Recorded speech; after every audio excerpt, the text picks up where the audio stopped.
दोस्तों, ये सच है कि जिंदगी एक दिन में नहीं बदलती। ये भी सच है कि एक वीडियो आपकी जिंदगी नहीं बदल सकती, लेकिन एक वीडियो देखकर आप अपनी जिंदगी को एक डायरेक्शन दे सकते हैं। तो अगर आप अपनी जिंदगी को एक नई डायरेक्शन देना चाहते हैं, इसको पूरी तरह से बदलना चाहते हैं, तो अगले 6 महीने के लिए गायब हो जाए इस दुनिया से, सोशल मीडिया से, फालतू लोगों से।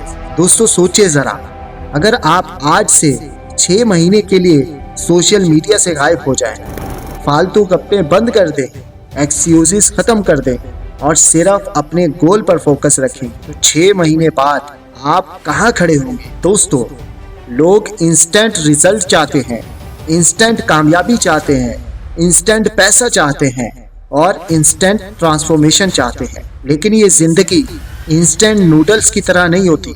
ये मिट्टी की मानित है, इसे गूंदना पड़ता है, शेप देनी पड़ती है, वक्त देना पड़ता है।